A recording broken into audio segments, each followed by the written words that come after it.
اور جب تک آپ یہ نہیں سمجھیں گے کہ ان کی روٹس کیا ہے, آپ اس حق تک پہنچ نہیں سکتے کہ یہ ڈویژن کی وجہ کیا ہے. جب تک آپ تشخیص نہیں کریں گے اس بیماری کا علاج نہیں کر سکتے. البتہ میں اس بات کو سیکنڈ کرتا ہوں کہ اگر کوئی شخص یہ پرانی کتابیں دکھا کر لوگوں کو آپس میں لڑوائے, وہ تو بہت بڑا مجرم ہے. لیکن اگر وہ پرانی کتابیں جو عوام سے دور تھیں لیکن ان کے مدارس میں پڑھائی جا رہی ہیں, پاپا جانی الیاس قادری صاحب جن کی جماعت کو ہر سال ایوارڈ ملتا ہے سب سے پیسفل جماعت پاکستان کی, سب سے پیسفل, آپ کے نزدیک بھی وہ بالکل انوسینٹ ہوں گے, کوئی ان کا نوسٹیک ایکٹر نہیں ہے, لیکن وہ اپنے سارے مریدین کو کہتے ہیں کہ احمد بریلوی صاحب نے جو اسام الارمین لکھی ہے نا کتاب, یہ ہر میرے مرید کو پڑھنا, اس پر ایمان لانا واجب ہے. یہ ہمارے عقیدے ہیں جس میں لکھا ہے کہ دیوبند, اہل حدیث اور شیعہ یہ سب مرتد اور واجب القتل ہے. اب مجھے بتائیں ہماری ایجنسیاں ان کو انعام, بلکہ اس دفعہ تو سندھ کی گورنمنٹ نے ان کے لیے پتہ نہیں مستعار امتیاز یہ کون سا ریکمینڈ بھی کر دیا. میں ٹی وی پہ دیکھ رہا تھا یہ ٹسوری صاحب نے, حالانکہ وہ یہ اس قسم کی ان کی تعلیمات ہے, تو یہ ختم کوئی نہیں ہوئی ہیں. اس طریقے سے دیوبند نے اس کے جواب میں المحند علی المفند جو لکھی ہے وہ ان کے مدارس میں پڑھائی جاتی ہے. ہمارا جو علماء کا طبقہ ہے نا وہ یہ ساری غلاظت پی کے آتا ہے, لہٰذا ان سے آپ ایکسپیکٹ نہ کریں کبھی اتحاد امت پہ کام کریں گے, یہ کبھی کفار کے خلاف کام کریں گے. یہ غیر محسوس طریقے سے یہ معاملات کو لے کے چلتا رہیں گے. ہم عوام کو ایجوکیٹ کر رہے ہیں کہ ان کے بڑے چکے مسئلہ بگاڑ کے گئے, چھوٹوں کا اب کوئی علاج ممکن نہیں ہے جب تک کہ آپ ان کو ایکسپوز نہ کریں. اس کے بعد پھر میں لڑواتا نہیں ہوں, میں کہتا ہوں کہ مسلمان ہیں سارے, سب کے پیچھے نمازیں پڑھے, ان سے بھی بلنڈر ہوئے, ان سے بھی ہوئے, آگے چلیں. میں یہ نہیں کہتا کہ آپ آپس میں لڑیں, لڑنے کا تو یہ کہتے ہیں, ورنہ تو میں نے کوئی چندہ بک بنائی ہوتی ہے اپنی کہ ان کو چھوڑ کے میری طرف آ جاؤ. آپ جتنی جماعتیں دیکھیں لانچ ہوتی ہیں نا وہ دوسروں کے مقابلے پہ ہوتی ہیں.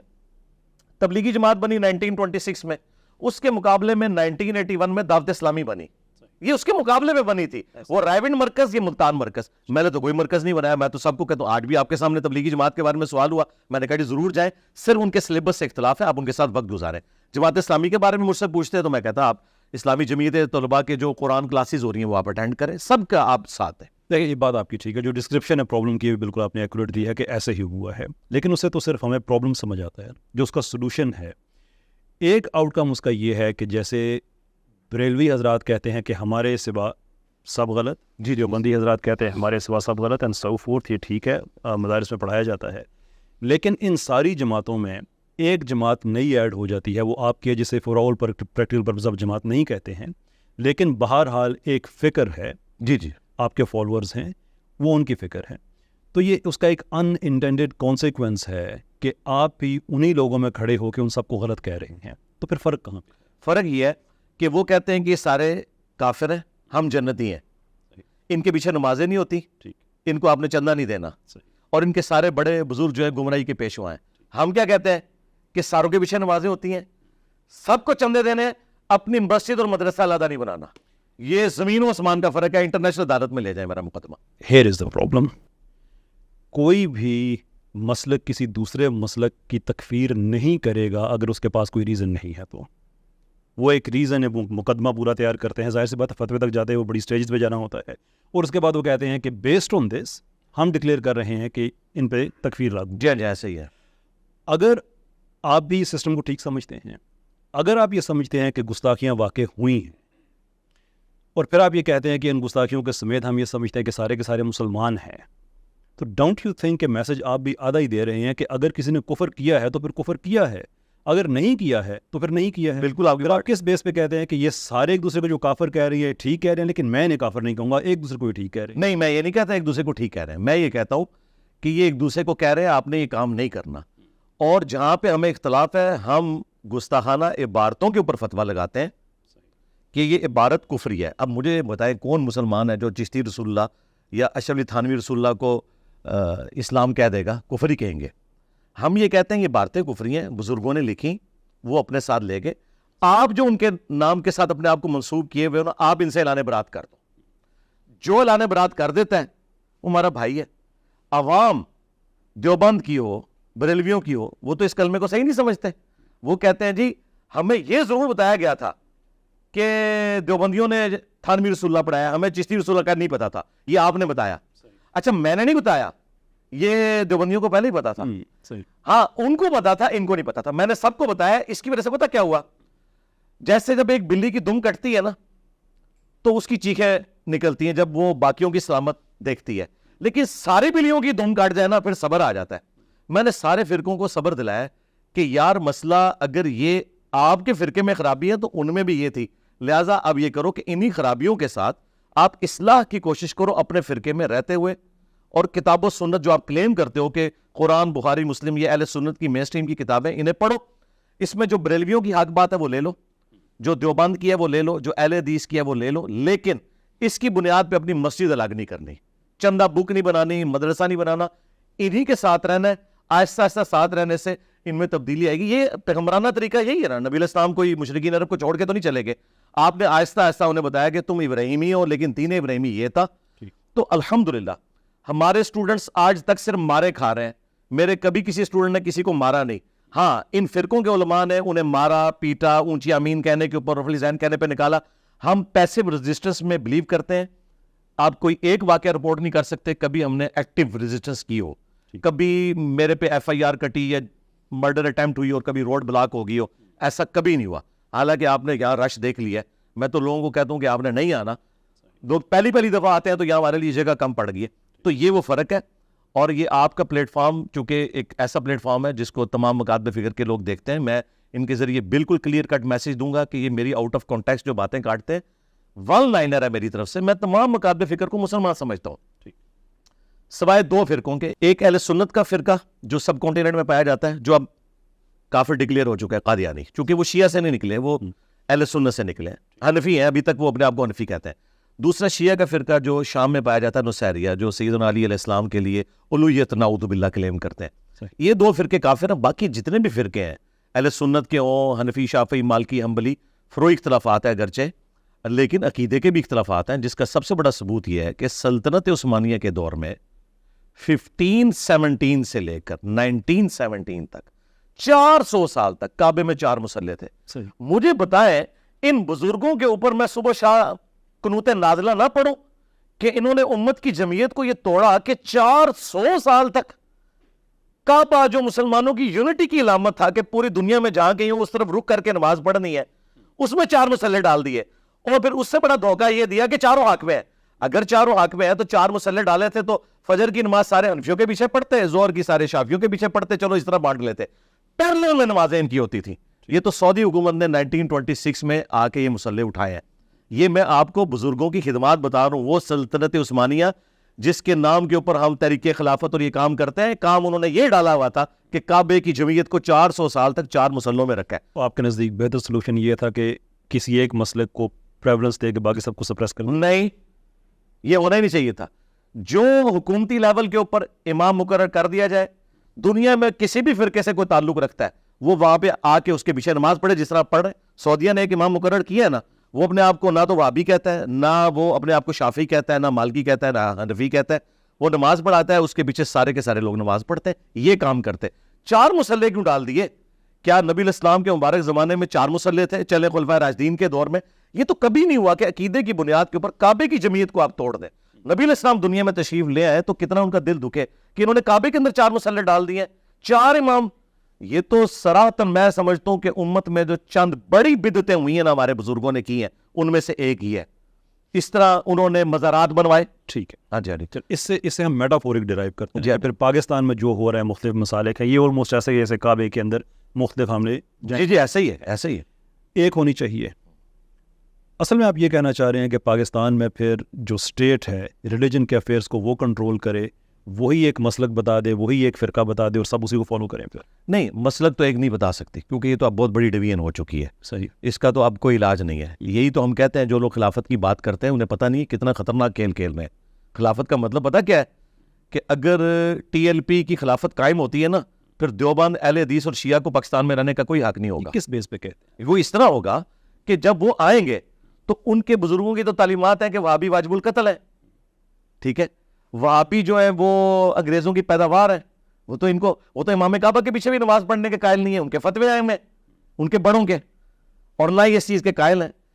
کیا خادم رضوی سے میں نے گن پوائنٹ پہ کلوایا تھا بادشاہی مسجد کے باہر کے چھڑ دے وہابیاں دی کیڑی گل ہے تے سورن دے سور نے وہ ریکارڈنگ ہوئی نا, انہوں نے اذان کو کہا کہ ان کی اذان کا بھی احترام نہیں ہے. بادشاہی مسجد میں دیوبندیوں کا امام ہے, دیوبندیوں کو بھی وہ وہابی کہتے ہیں. تو جب ان لوگوں کی حکومت آئے گی, جو لوگ کہہ رہے ہیں ان کی اذان کا احترام نہیں, وہ نہ ان کے کسی چیز کا بھی احترام نہیں کریں گے. یہ پریکٹیکل ہے. چلے اس پہ ہم آگے بڑھتے ہیں. ابھی ریسنٹلی بھی آپ نے ایک پوڈ کاسٹ میں بات کہی تھی کہ جو سیکولرزم ہے وہ اسلام کے زیادہ نزدیک ہے, اور اس کی آپ نے بیس یہ دی تھی کہ یہ مختلف جو مسالک ہیں یہ ہمیں وہابی اسلام یا شیعہ اسلام یا سنی اسلام, سنیوں کے جو جتنے بھی آگے سب سیٹ ہیں سارے, کہ یہ تو قابل قبول نہیں ہے, تو سیکولرزم پھر اس کے زیادہ نزدیک آ جاتا ہے, اسلام کے زیادہ نزدیک ہے. جی, میں ایز کمپیئر ٹو اس کے ایز کمپیئر ٹو, میں ایک عبارت آپ کے سامنے پڑھنا چاہتا ہوں جارج ہولیوک کی.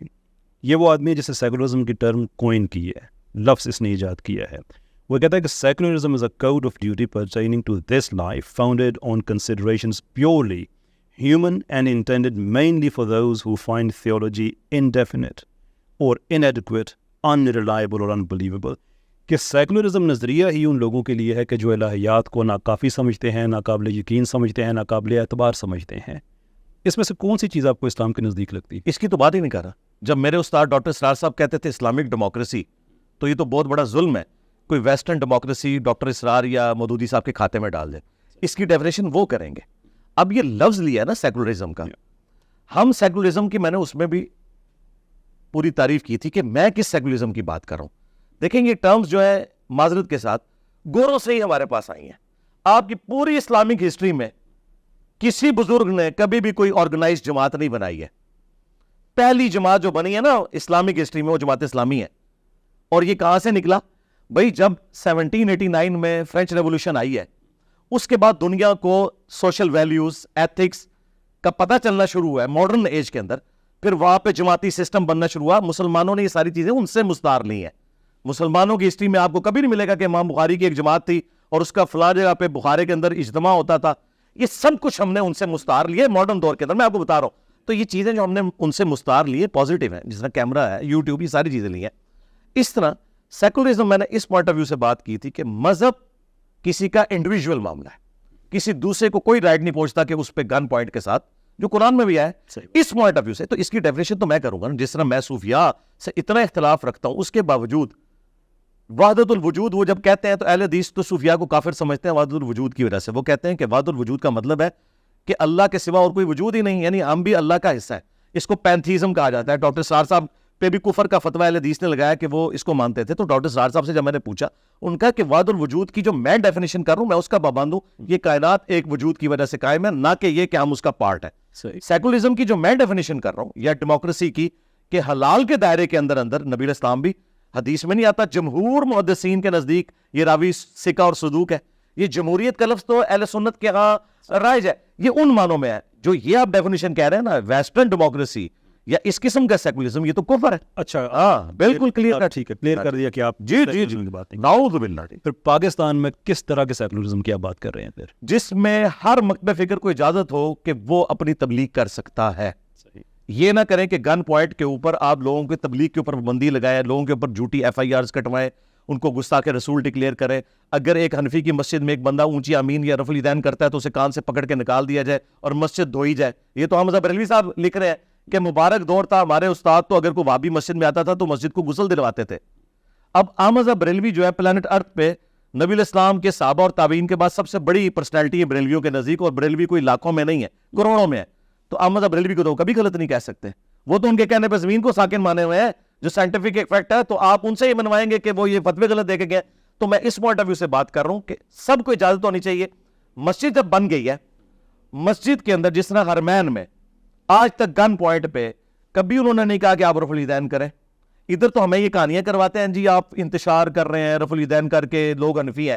تو جب تمہارے لوگ وہاں حج کرنے جاتے ہیں, ان کو یہ پٹی کیوں نہیں پڑھاتے ہو کہ امام کعبہ کے ساتھ انتشار نہ کریں, وہ اونچی امین کہتا ہے, رفع الیدین کرتا ہے, تو تم بھی سارے جا کے وہاں رفع الیدین کیا کرو. ادھر تو پکا کر کے بھیجتے ہیں, وہ آپ یہاں پیچھے نماز دیجیے پڑھنی, اگر پڑھے ہوئی تو اپنے طریقے پر پڑھنی ہے. یعنی جو انہوں نے کرائٹیریا دوسروں کے لیے رکھا ہوا ہے وہ اپنے اوپر اپلائی کرنے کے لیے تیار نہیں. فیئر پوائنٹ ہے, لیکن دیکھیں یہ جتنی بھی آپ نے بات کہی ہے مائنڈ نہ کیجیے گا, یہ ایک مفروضے کی بیس پہ ہے کہ اگر یہاں پہ نظام آ جاتا ہے سیکولرزم, یعنی کہ سیکولرزم کے الٹرنیٹو کہتے ہیں شریعت کا نظام آ جاتا ہے یہاں پہ, تو اس میں پھر یہ ہوگا کہ احمد رضا خان صاحب کے ماننے والے دوسروں پہ شدت کریں گے, اس پہ کریں گے.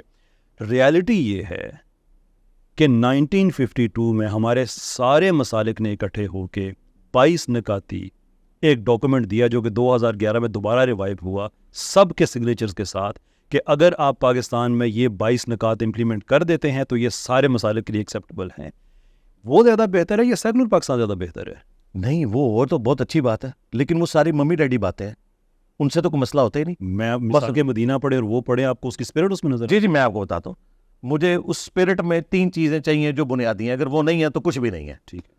نمبر 1، کیا اس میں یہ لکھا ہوا ہے کہ تمام مکاتب فکر کے جو امام مساجد حضرات ہیں ان کے پیچھے نماز پڑھنا درست ہے، سب کو چندہ دینا درست ہے، سب کی ایک دوسرے کے پیچھے نماز ہو جائے گی، آپ کسی کو کافر نہیں کہیں گے، یہ لکھا ہوا ہے اس میں؟ اس میں یہ نہیں لکھا ہوا. ہاں تو بس کچھ بھی نہیں لکھا. نہیں، جب آپ اسٹیٹ کو رن کرتے ہیں نا تو پھر آپ اس میں یہ نہیں بتاتے کہ مسجد کیسے رن. اچھا ٹھیک ہے، اس میں وہی میں نے ممی ڈیڈی صحیح ورڈ استعمال کیا تھا. اس میں دیکھیں اقلیتوں کے حقوق کیا ہیں لکھا ہوگا، ہر مسلک کی آزادی کا لکھا ہوا ہے، ہر مذہب کی آزادی کا لکھا ہوا ہے، اور قرآن اور سنت سے باہر کسی قانون کے نہ بنائے جانے کا لکھا ہوا ہے. اسٹیٹ کے جتنے اسلام نے پرنسپل دیے ہوئے ہیں وہ سارے کے سارے اس میں لکھے ہوئے ہیں. بائی دا وے ہمارے کانسٹیٹیوشن میں تقریباً باتیں ساری شامل ہیں، 2-3 چیزیں چھوڑ کے. ہمارے کانسٹیٹیوشن میں 2-3 چیزیں غیر شرعی ہیں. ہم تو یہ کہتے ہیں کہ اس کانسٹیٹیوشن کو اس کی اپنی اصل اسپرٹ کے ساتھ پاکستان میں امپلیمنٹ کر دیا جائے، اٹس گڈ انف. 2-3 چیزوں کو ان کو فکس کرنے کی ضرورت ہے. لیکن یہ جو سیکولر پاکستان ہے، دیکھیں انجینئر صاحب میرا آپ سے اس چیز پہ اختلاف اس لیے ہے کہ آپ کی آواز ملینز کے حساب سے لوگ سنتے ہیں. پاکستان میں پچھلے 2-3 سال سے ایک ٹرینڈ سٹارٹ ہوا ہے کہ پاکستان کو سیکولرائز کر دیا جائے. ہم نے بنایا تھا اسلامی پاکستان، اس میں بات کروں گا کہ آپ کا ویو ہے کہ جناح سیکولر پاکستان بنانا چاہتے تھے. ہم نے ایک اسٹرگل کی ایک اسلامی شریعت ڈریون پاکستان بنانے کے لیے. ہمارے ساتھ دھوکہ یہ ہوا کہ ہمیں 5-6 سال سوشلزم کے تجربات کیے گئے، باقی ہم پہ کیپٹلزم کے تجربات کی. وہ شریعت جو ہمیں چاہیے تھی وہ ہمیں کبھی ملی نہیں ہے. تو ظلم ہمارے ساتھ یہ کیا جا رہا ہے کہ وہ شریعت تو ہمیں ملی نہیں ہے، جو بچی کچی رہ گئی ہے اس کو بھی کہتے ہیں کہ اصل میں پاکستان اس کی وجہ سے ترقی نہیں کر رہا، لہٰذا اس کو بھی نکالو، پاکستان کو ٹوٹل سیکولر کر دو. ویسے پاکستان میں سیکولرزم سندھ میں پایا جاتا ہے، وہاں پہ دھائیوں سے ایک سیکولر جماعت ہے. سندھ میں جتنا استحصال ہو رہا ہے کسی اور جگہ پاکستان میں نہیں ہو رہا. اس کو ہم نے دیکھ لیا جب اس کو نیشنلائز کیا گیا تھا، اس وقت بھی ہم دیکھ رہے تھے. تو میرا آپ سے اختلاف اس لیے ہوتا ہے کہ آپ کی بات کو مس انٹرپریٹ کرنا سب سے زیادہ آسان ہے، اس لیے کہ آپ کو سننے والے ہر آدمی اپنے ذہن سے میں کلیریفائی کر دیتا ہوں. جب آپ کہتے ہیں کہ نہیں پاکستان اسلام سیکولر سے زیادہ نزدیک ہے اور سیکولرزم، جی دیکھیں میں نے جب اس کو کلیریفائی کیا کہ میں کس پوائنٹ آف ویو سے بات کروں، آپ ان 22 نکات کی طرف آئے. میں نے جو جملہ بولا تھا ممی ڈیڈی چیزوں سے کوئی مسئلہ نہیں ہوگا. آپ چاہے تو آپ کو پڑھ اچھا میں بتاتا ہوں آپ کو، میں نے جو بنیادی بات پوچھی وہ اس کے اندر نہیں ہے نا، تو فرقہ واریت تو اپنی جگہ موجود ہے، تعلق نہیں. اچھا اب آپ اسٹیٹ کو رن کرنے کے لیے بات کریں تو سود کی حرمت یقیناً اس کے اوپر تمام مکاتب فکر کا اجماع ہے، اس پہ کسی کو مسئلہ بھی نہیں ہوگا، نہ اس کی وجہ سے کوئی کسی کو مسجد میں داخل ہونے سے روکے گا نہ نکالنے سے. لیکن ہمارا اس وقت مسئلہ یہ ہے کہ جو نان اسٹیٹ ایکٹر بنے ہوئے ہیں ہماری مذہبی جماعتیں، جو دوسروں کے ساتھ اختلاف رائے کرنے کے اوپر ایک دوسرے کو گستاخ صحابہ، گستاخ اہل بیت، گستاخ رسول کہہ دیتے ہیں اور ان کی لائف کو ونریبل کر دیتے ہیں، حتیٰ کہ ہمارے علماء کو اپنی جان بچانے کے لیے یورپ اور امریکہ میں جانا پڑتا ہے، تو وہاں اپنے آپ کو پیسفل فیل کر رہے ہیں. یہاں پہ ایک اہل حدیث بریلویوں کی مسجد میں اونچی آمین کہتے ہوئے ڈرتا ہے، لیکن وہی اہل حدیث یورپ امریکہ میں بریلویوں کی مسجد میں جہاں پیروں نے اپنی گدیاں بنائی ہوئی ہیں اونچی آمین کہتے ہوئے نہیں ڈرتا، کیونکہ اسے پتا ہے کہ یہاں ان کے ڈنگ نکلے ہوئے ہیں. یہ سارے غازی، سارے مجاہدین یہ پاکستان میں پیدا ہوتے ہیں، وہاں جا کے ان کے ڈنگ کیوں نکل جاتے ہیں؟ انگلینڈ پیروں کا دوسرا گھر ہے، وہاں تو کبھی کوئی غازی نہیں پیدا ہوا، وہاں تو کسی نے ایک ٹکیا رکھ کے شیعہ کو نماز پڑھتے ہوئے دیکھ کے مسجد سے نہیں نکالا، یہاں تو جناب پکڑ کے مارنا شروع کر دیتے ہیں. یہ میں بتا رہا ہوں، یہ والی جو چیز ہے نا، یہاں پہ بھی علماء پہ دینی طبقوں پہ جب برا وقت آتا ہے نا تو وہ انہی سیکولر ملکوں کی طرف ہی رخ کرتے ہیں کہ وہاں ان کو کم از کم اپنی جان کی پروٹیکشن ہے. جو اسٹیٹ کی آپ بات کر رہے ہیں، اسٹیٹ 2 چیزوں کے اوپر قائم ہے جی بنیادی طور پہ، احترام جان اور احترام مال. اگر یہ 2 چیزیں نہیں ہیں وہ اسٹیٹ 0 سے ملٹیپلائی اور اسے انشور کرتی ہے جوڈیشری. تو مجھے بتائیں کیا آپ کے ملک میں احترام جان ہے فرقوں کا ایک دوسرے کے لیے؟ نہیں. بس یہی مسئلہ ہے. فرقوں سے باہر نکلے کسی اور جگہ پہ ہے، وہاں پہ بھی نہیں ہے نا. میں بتایا یورپ امریکہ میں میں تسلی سے پڑھ سکتا ہوں، وہاں احترام جان، ہاں پاکستان میں نہیں ہے. وہ دیکھیں میرا اور اس کی ریزن علماء ہے. انجینئر صاحب، میں ہمارا ان معاملات میں کم سے کم پاکستان اور یورپ کا کوئی مقابلہ نہیں ہے. There are reasons, there are cultural reasons. Pakistan میں جو شدت پسندی ہے، یہ شدت پسندی ہمیں DHA میں نظر نہیں آتی ہے، بحریہ میں بھی نظر نہیں آتی ہے. وہی مسلمان ہیں، وہی مسالک ہیں، لیکن اس کی وجہ یہ ہے کہ وہاں پہ لوگ آسودگی کے ساتھ رہتے ہیں، دیر فوری چیزیں میٹر نہیں کرتی ہیں. ہم 2 ڈاکو پکڑ لیتے ہیں، ان کو زندہ جلا دیتے ہیں، اس کے پیچھے مذہب تو نہیں ہوتا. اکنامکلی لوگ بھرے پڑے ہیں، وہ ایک اور بات ہے، لیکن پھر بھی جڑا والا واقعہ ہوا اور واقعات ہوئے. پاکستانی قوم ریزسٹنس شو کرتی ہے. جرمنی میں 8 سال میں 850 سے زیادہ مساجد پہ حملے ہوئے، ایک بندہ باہر نہیں نکلا کبھی. جن چیزوں میں پاکستان ابھی قائم ہے اس پہ ہمیں فخر کرنا چاہیے. وہ باہر کیا ہوتا ہے وہ ٹوٹل ایک اور کہانی ہے. وہاں کے جو لوگوں کو لائف سٹائل دیا یہاں دیں. وہاں پہ تو کسی نے بتا دیا تھا کرونا میں کہ یہ 5G کے ٹاور ہیں، اس سے کرونا پھیلتا ہے. لوگوں نے Belgium, Holland, UK، US 5G کے ٹاورز کو آگ لگانی شروع کر دی تھی. تو ہم تو الحمدللہ اتنے برے حالات میں بھی پھر بھی کچھ نہ کچھ اخلاقیات ہم شو کرتے ہیں، وہ کہانی ہو رہا ہے. لیکن جو آپ کہتے ہیں نا کہ سیکولرزم پاکستان کے لیے کچھ بہتر لگتا ہے نن فور، دیکھیں میرا اس میں ایشو یہ ہے کہ آپ نے اپنے پوڈ کاسٹ میں غالباً شہزاد غیاث صاحب کی پوڈ کاسٹ میں کہا تھا کہ ان حالات میں سیکولرزم بہتر لگتا ہے کہ یہ اپنے آرگومنٹس لے کے آئیں اور اپنے آرگومنٹس لے کے آئیں تو پھر لوگ فیصلہ کر لیتے ہیں.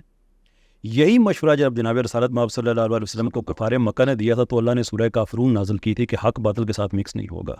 1400 سال کے بعد اگر انجینئر محمد علی مرزا صاحب ایگزیکٹلی وہی مشورہ دے رہے ہیں، ڈونٹ یو تھنک کہ لوگ اسے مس لیے؟ میں تو بات ہی کچھ اور کر رہا ہوں. نبی علیہ السلام کا مبارک زمانے کی ایک چیز وہ سب سے ممتاز ہے کہ اس زمانے میں فرقے نہیں تھے. ہاں یہ اتنا بڑا ڈفرنس ہے کہ اب قیامت تک وہ والی مثال پیش ہی نہیں کی جا سکتی. ہمارا مسئلہ یہ ہے کہ حضرت ابو بکر بریلوی، حضرت عمر دیوبندی، حضرت عثمان جو ہے اہل حدیث اور حضرت علی شیعہ نہیں تھے. یہ جو آپ کو کینسر لگ گیا نا، یہ ہر چیز کے اوپر حاوی ہو گیا. نبی علیہ السلام کی مبارک سیرت پریکٹیکلی اگر امپلیمنٹ نہیں ہو سک رہی نا، اس کے پیچھے یہ ساری ریزن ہے. مولانا مودودی بھی خلافت کی بات کرتے تھے، ہمارے استاد ڈاکٹر سرار صاحب بھی، لیکن یہ سب لوگ ایک چیز اوور لک کر گئے کہ خلافت تب آئے گی جب عقیدہ ایک ہوگا. جب عقیدہ دیکھیں ایران میں انہوں نے انقلاب لائے نا، کیوں؟ ایک عقیدہ تھا، ایک عقیدہ تھا. پاکستان میں ایسا نہیں ہے. اب آپ نے جو DHA کی، میں اسے بھی ریویٹل کر دوں، سرکار DHA کے پیچھے نہیں، آپ DHA کی مسجدیں TLP کے حوالے کریں، صحیح، ٹھیک ہے. اور فوج والوں کو کہ آپ نے ان کو ڈنڈا نہیں دینا، یہ ڈنڈے کا لفظ میں وہ والا استعمال کروں دوسرا میٹافوری. آپ اللہ کے فضل سے 1 مہینہ صرف گزرنے دیں، 3-4 غازی، 5-6 شہداء کے غائبانہ نماز جنازہ آپ نے نہ پڑھے نا، تو میں یہ پلیٹ فارم ہی ختم کر دوں گا. وچ از ٹو سے، ہاں تو اس کا مطلب کچھ اور ہے. اس کا پھر مطلب یہ ہوا نا کہ اگر اسٹیٹ اپنی ذمہ داری لیتی ہے اور وہ مسلمان وہیں پہ وہ مسلمان ہیں جو DHA میں نظر آتے ہیں، میں صرف ایگزامپل کے طور پہ کہہ رہا ہوں، کلف نہیں، جتنے بھی ہیں وہ علاقے جہاں پہ آسودگی ہے وہاں پہ ہمیں وائلنس نظر نہیں آتا. آسودگی وجہ نہیں ہے، ان کا بیچ میں داخل ہونا وجہ ہے، یہ نہیں، یہ وجہ ہے اصل میں. ان کو آپ نکالیں. پوری دنیا میں اسٹڈیز موجود ہیں کہ جب آپ فائنینشلی کمزور ہوتے ہیں تو آپ کے رویوں میں تشدد آتا ہے. جس چیز سے آپ ایموشنلی زیادہ ایفیلیٹ ہوتے ہیں وہ وائلنس اس صورت میں نکلتا ہے.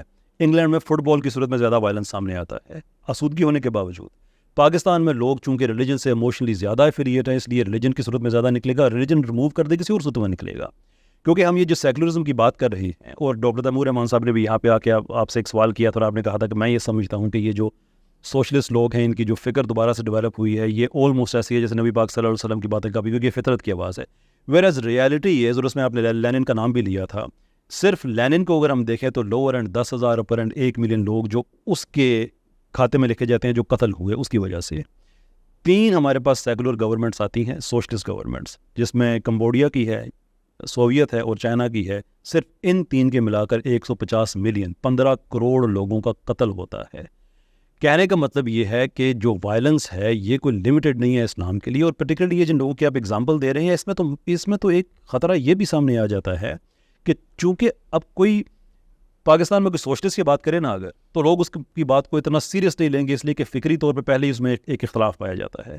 ویئرز آپ سے لوگ فکری طور پہ مذہبی طور پہ اختلاف نہیں رکھتے ہیں کہ آپ ان کے اپنے ہیں. اب ملینز کے حساب سے آپ کے فالوور جب سنتے ہیں کہ لینن کی باتیں وہی ہیں جو نبی پاک صلی اللہ علیہ وسلم کی ہیں، جو کہ فیکچولی انیکوریٹ ہے. ریڈ ٹیرر اس آدمی نے شروع کیا، یہ رین آف ٹیرر یہ سیکولرز کا تھا، جو لیگ آف ملیٹنٹ ایتھیسٹ یہ ان کی تھی. 60 لاکھ تک کے فگرز ہیں یوکرین میں لوگوں نے بھوکے مار دیے. جب ہم یہ دیکھتے ہیں کہ بھوک اور ننگ پہ ایک سسٹم ایسا ہے جو صرف قتل و غارت سے 50,000 کے لگ بھگ انہوں نے چرچز کو اڑا دیا، وہ قتل و خون کی بیس پہ زبردستی امپوز کیا جاتا ہے. یہ لوگ بعد میں دیکھیں گے. ڈونٹ یو تھنک کہ آپ کی یہ باتیں سن کے لوگ سوشلزم کے نزدیک آ سکتے ہیں کہ یار یہ تو وہی سسٹم ہے جو اسلام کہہ رہا ہے، ویئر ایز یہ کمپلیٹلی ڈفرینٹ چیزیں ہیں. اکنامکلی، سوشلی، ہر معاملے میں ایک دوسرے سے اختلاف. دیکھیں اب یہ پوری ڈاکٹرین اگر میں سے ڈسکس کروں، پہلی بات یہ ہے کہ یہ جو آپ باتیں کر رہے ہیں نا، ان ساری باتوں میں ہمیں آپ سے کوئی اختلاف نہیں ہے. ہم کب یہ بات کر رہے ہیں میں نے کبھی یہ نہیں کہا کہ سوشلزم یا کمیونزم ایک پرفیکٹ نظام ہے. میں تو کیپٹلزم کی بھی تعریف کرتا ہوں. دنیا میں جتنی ترقی ہوئی ہے اس وقت جدید سائنس کی دنیا میں آپ کو جو نظر آ رہی ہے, یہ کمپٹیشن یہ کیپٹلزم کی وجہ سے. اسلامی اکانومی کافی یہ چیزیں یعنی جو اس کی سوشل ویلیوز کی بات ہو رہی ہے کہ ایک غریب آدمی کو بھوکا نہیں مرنا چاہیے, اور وہ جو لینن کی بات تو خیر اس میں نے کارل مارکس کے حوالے سے بات کی تھی. اب معذرت کے ساتھ مجھے بتائیے, یہاں پہ ڈاکٹر اقبال کو آئیڈیلائز کیا ہوا ہے سب نے اسلامی نظام میں.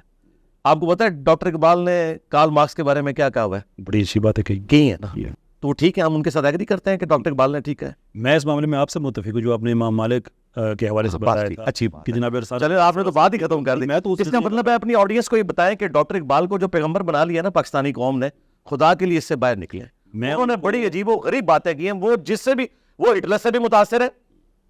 جمہوریت کے خلاف جتنی نفرت ان کے دل میں تھی نا, وہ ہٹلر کی کتاب پڑھ کے آئی ہے. انہوں نے ہٹلر کی تعریف بھی کی ہے. وہ کارل مارکس سے بھی متاثر تھے. وہ چونکہ ان کی تعلیم پوری ادھر تھی, وہ ادھر سے ہی چیزیں انہوں نے گڈمنٹ کی اور سارا کچھ. لوگ ان کو ایک اسلامک اسکالر کے طور پہ پیش کرتے ہیں. وہ ایک فلاسفر تھے جو مختلف فلسفیوں سے متاثر تھے. دین ہوا جو کتاب و سنت کا نام ہے. اچھا, لہذا یہ تو کلیئر ہو گیا. کارل مارکس کے بارے میں انہوں نے کہا ہے کہ وہ پیغمبر نہیں ہے لیکن اس کے پاس کتاب تھی. اتنا بڑا جملہ اگر آج کوئی بول دے نا, اس پہ 295 CA لگوائیں گے. اور یہ ڈاکٹر اقبال نے کارل مارکس کے بارے میں کہا, تو میں کبھی یہ نہیں کہوں گا کہ مکمل طور پہ وہ ایگری کرتے ہوں گے. لہٰذا میں کیٹیگوریکل سٹیٹمنٹ دے دیتا ہوں. اجازت دے دیں اقبال کے حوالے سے. میں ویسے بابوں والا نہیں ہوں, لیکن اگر کوئی بابا میرے ہوتے تو وہ اقبال ہی ہوتے. لیکن میں یہ فرق رکھتا ہوں کہ اقبال کی غلط بات کوئی میں غلط ہی کہتا. ہاں بس اچھی بات. اقبال کا ڈیفینس یہ ہے کہ ہم نے اقبال کی انٹلیکچوئل ایولیوشن کے پیریڈ کو ان کا فائنل پروڈکٹ سمجھ لیا ہے. اقبال کی ون آف دا بیسٹ, میں نے یعنی کہ جو اسکولاسٹک فلاسفی کے حوالے سے اگر آپ نے ڈیپتھ میں سمجھنا ہے, reconstruction of religious thought in Islam, میں سمجھتا ہوں اس سے بہترین, ویسے وہ کتاب تو نہیں ہے, وہ مجموعہ ہے مختلف مضامین کا, اس سے بہتر انسان کو نہیں مل سکتا.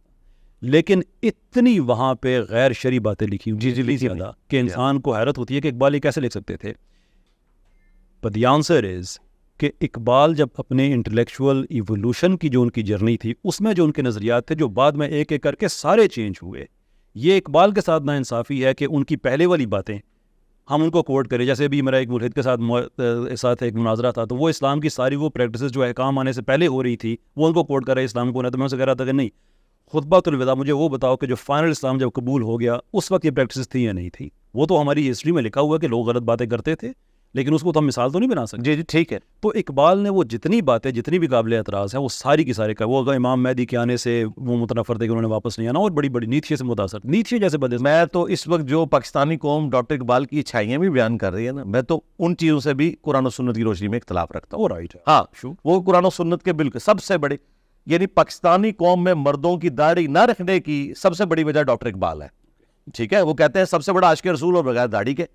تو اگرچہ اس میں ان کا قصور نہیں ہے لیکن ان کے کھاتے میں ڈلی ہوئی ہے. لہٰذا لوگوں کو یہ کلیئر کرنے کی ضرورت ہے کہ ڈاکٹر اقبال بھی ایک انسان تھے, وہ ایک فلاسفر تھے. جائز بات. وہ کوئی مذہبی پیشوا نہیں تھے, بالکل مذہبی پیشوا نہیں تھے. مذہبی پیشوا کے لیے کئی زیادہ چیزیں شرائط کے لیے ضروری ہے کہ اس کا ان ڈیپتھ چیزوں کا نالج ہو. ہاں ہسٹری کا ان کا بڑا اچھا نالج تھا, اور فلسفے میں وہ بہت تھے. قرآن پاک کے حوالے سے بھی چلے جو چند چیزیں انہوں نے بیان کی وہ کی. یہی وجہ ہے کہ ڈاکٹر اقبال کو ہر طبقہ کوٹ کرتا ہے. صوفیاء بھی اپنے حق میں کوٹ کرتے ہیں. حاضر ہوا میں شیخ مجدد کی لاد پر. اب شیخ مجدد نے جو کچھ کیا ہوا ہے, اب میں وہ بتاؤں کہ اس نے اپنے بارے میں جو کچھ کلیم کیا ہے, بس نبی کہا نہیں اپنے آپ کو. غلام احمد قادیانی دجال کی کتابیں پڑھیں, اس نے کوٹ ہی اس کو کیا ہوا ہے. اس کے مکتوبات میں نے کہ یہ بتایا کہ وہ کیا کچھ کہہ کے گئے ہیں. اچھا, تو بات یہ کہ وہ ہر بندے سے متاثر ہوتے تھے. ہٹلر سے وہ متاثر ہے, کارل مارکس سے وہ متاثر ہے, شیخ مجدد سے وہ متاثر ہے رہے. ہاں لیکن یہ ہم ان کا جو دفاع کرنے کی کوشش کر رہے ہیں نا, یہ تب ہوگا دفاع یہ ہوگا کہ وہ اپنی زندگی کے آخری ان ساری چیزوں میں نا ان ساری چیزوں کو مینشن کر کے ان کا ڈینائل کریں گے. ساری کا کیا. اچھا, اگر وہ ڈینائل انہوں نے کیا ہوا ہے نا ان چیزوں کا, تو وہ آپ میرے ساتھ شیئر کیجیے گا. تو بڑی اچھی بات ہے کہ انہوں نے ان چیزوں کا ڈینائل کیا. جی ریکنسٹرکشن میں انہوں نے لکھا کہ امام مہدی کے بارے میں انہوں نے لکھا تو یہ زرتشت کے لوگوں کا آئیڈیا ہے, کوئی اسلام میں ایسا نہیں. کلیئر ڈینائل کی. لیکن بعد میں ان کے ہم خطوط دیکھتے ہیں جنہوں نے اپنے دوستوں کو لکھے ہیں, انہوں نے کیٹیگوریکلی اکنالج کیا ہے کہ ہاں یہ بات تو واقعی جو ہے یہ تو انہوں نے آنا ہے سارا ہے. تو ہمیں وہ ساری باتیں مل جاتی ہیں. ہو سکتا ہے مولویوں کے پریشر میں انہوں نے جواب شکوہ کی طرح کو خط بھی لکھ دیا ہو. ویسے تو اقبال کا جو اپنا عقیدہ ہے وہ شکوہ ہے, جواب شکوہ تو انہوں نے دیکھیں میرا نہیں خیال کہ ریکنسٹرکشن جیسے چیز کو اس وقت کے علماء پہنچ سکتے ہوں گے, وہ نہیں پہنچ سکتے. اس کی وجہ ہے کہ علماء پڑھے ہوئے دیوبند سے, ڈاکٹر اقبال جرمنی سے پڑھ کے آئے. یہ بھی میں گورے کو کریڈٹ دوں گا. ڈاکٹر اقبال کے پاس جو کچھ ہے یہ گورے کی دین ہے. یہ ہم ڈاکٹر اقبال مسلمانوں کی آؤٹ پٹ نہیں ہے, ورنہ تو ادھر 50 ڈاکٹر اقبال اور پیدا ہو جاتے ہیں نا. ڈاکٹر اقبال وہیں سے متاثر ہوئے, ادھر جا کے انہوں نے جب یورپ میں یہ سارا کچھ دیکھا ہے, اور آپ کو پتا ہے وہ تو مسولینی کو بھی مل کے آئے تھے, ٹھیک ہے نا, وہ ساروں کو مل کے آئے. یہ سب کچھ انہوں نے جمع کر کے اور پھر وہ ایک اپنا جو انہوں نے رزلٹ. میرے لیے اقبال کی جو میں بلکہ وہ شاید ہم اس موضوع پہ زیادہ جا رہے ہیں, میں صرف ایک چھوٹی سی اپنی اسیسمنٹ کہ دیکھیں میں یہ سمجھتا ہوں کہ جس نے دین کا کام کرنا ہوتا ہے اس کے نصیب میں کم سے کم ایک دفعہ بھٹکنا ضرور لکھا ہوا ہوتا ہے کہ وہ دوسرے اینڈ کو جا کے دیکھتا ہے کہ وہاں پہ ہے کیا. نہیں اچھی بات. اقبال اور سر سید دو کہانیاں ہیں. میں یہ سمجھتا ہوں کہ سر سید دوسرے اینڈ پہ گئے, اقبال بھی گئے. فرق یہ کہ اقبال واپس آ گئے, سر سید واپس نہیں آ سکے, اور جو انہوں نے ایسی ایسی باتیں لکھ دی جو کہ میں نہیں سمجھتا کہ کسی جی ٹھیک ہے, وہ تمہارا اختلاف ہے, لیکن اقبال کا وہاں پہ گئے بٹ ہی کیم بیک. ان کا جو میں سمجھتا ہوں کہ یہ جو آئیڈیا ہے نا کہ آپ نے رسم شبیری ادا کرنی ہے تو خانقاہوں سے نکل کے کرنی ہے, product of which thought is Pakistan, میں یہ سمجھتا ہوں کہ یہ کسی بزرگ کے کرنے والا کام بھی نہیں تھا, یہ کسی عالم دین کے کرنے والا کام. انہوں نے سب کو, میرے والد صاحب کہتے ہیں کہ جناح اور قائد کیسے اور کیا کرو گے, غلام آزاد کرو تو کتنا ہوتا ہے. انہوں نے علماء آزاد کرا دیے, پاکستان بنایا جب, پہلے نہیں تھے آزاد, ہو گئے. تو اپنے وقت کے اپنے حوالے سے بالکل ٹھیک تھے وہ پوریا میں. چلے یہ آپ نے کلیریفیکیشن دی, میں بھی ایک کلیریفیکیشن دے دوں. میری جو جتنی بھی گفتگو ہے اس میں یعنی جو میرے جیسا آرتھوڈاکس قسم کا مسلمان جس کا گیٹ اپ آرتھوڈاکس ہے, یعنی لبرلس کے نزدیک, وہ اگر ان چند ایک باتوں کی تعریف کرتا ہے نا تو اس کا قطعاً یہ مقصد نہیں ہے کہ میں ان آئیڈیاز کے ساتھ ایگری کرتا ہوں. یعنی ہمارے استاد اگر ڈاکٹر اسرار صاحب اسلامک ڈیموکریسی کی بات کرتے تھے تو اب انہیں تو کوئی نہیں بتائے گا کہ وہ خلافت کے خلاف تھے کیا, نہیں. تو یہ پک اینڈ چوز, میں سمجھتا ہوں جو پازیٹیو چیزیں وہ ہمیں لینی چاہیے, کئی چیزیں ہم نے ان سے لی ہیں وہ ہمیں لینی چاہیے, اور اس میں ہمیں کوئی آر تصور نہیں کرنا چاہیے. جیسا سائنس کا علم ہے اس میں وہ بھی آج تک مسلمانوں کو کوٹ کرتے ہیں, انہوں نے کوئی آر محسوس نہیں کی, ٹھیک ہے. ہمیں بھی کوئی آر محسوس نہیں کرنی چاہیے کہ جو چیزیں ہمیں وہاں سے پازیٹیو ملی ہیں, مثلا پاکستان کی ریلوے لائن, ہمیں تعریف کرنی چاہیے. ہم تو آج تک ڈبل بھی نہیں کر سکے ٹریک, ٹھیک ہے.